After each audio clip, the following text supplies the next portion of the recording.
আসসালামু আলাইকুম সমস্ত ভিউয়ার্স, কেমন আছেন? আমি মোহাম্মদ জাকারিয়া, চিকিৎসক, মোটিভেশন স্পিকার। বিভিন্ন সময় বিভিন্ন রকম স্বাস্থ্য বিষয়ে আলোচনা নিয়ে আসি। আজকেও স্বাস্থ্য বিষয়ে আলোচনা। আজকের আলোচনার বিষয় যে পেটের কোন অংশে কিসের ব্যথা জেনে রাখুন। তাহলে ভিডিওটা প্রথম থেকে শুরু করে শেষ পর্যন্ত না টেনে শুনবো। প্রথমে একটি লাইক দিব, সাবস্ক্রাইব করব, নোটিফিকেশন অন করব, পেজে ফলো দিব। তাহলে স্বাস্থ্য সম্পর্কে নোটিফিকেশন আপনাদের কাছে পৌঁছে যাবে। তাহলে বন্ধুরা মনোযোগ দিয়ে শুনুন। পেটের কোন অংশে কিসের ব্যথা জেনে রাখুন।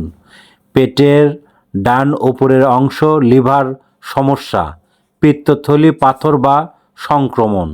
পেটের বামে উপরের অংশ পাকস্থলী বা অগ্ন্যাশয়ের সমস্যা। পেটের মাঝে উপরের অংশ গ্যাস্ট্রিক বা আলসার।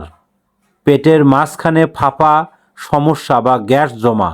ডান পাশের নিচের অংশে অ্যাপেন্ডিক্সের ব্যথা, বিশেষ করে হঠাৎ তীব্র ব্যথা। বামের নিচের অংশে কোলন সমস্যা। নাভির নিচে ইউরিনারি ইনফেকশন এবং প্রজনন অঙ্গের সমস্যা। নারীদের ক্ষেত্রে পেট জুড়ে থাকা ব্যথা এবং গ্যাস। বন্ধুরা, আপনারা এই ভিডিও মনোযোগ দিয়ে আপনারা শুনবেন এবং আমাদের ইউটিউব চ্যানেলের মধ্যে ঢুকবেন। ঢুকলে বিভিন্ন ধরনের স্বাস্থ্য নিয়ে ভিডিও আছে, আপনারা পাবেন। পরবর্তী কী ধরনের ভিডিও চান আমাদের কমেন্ট বক্সে লিখতে ভুলবেন না। আমাদের 100 বছরের প্রতিষ্ঠান বিরাজ মেডিকেল, আপনারা সরাসরি আসবেন। তো এতক্ষণ মনোযোগ সহকারে দেখার জন্য সবাইকে থ্যাংক ইউ, সবাইকে ধন্যবাদ।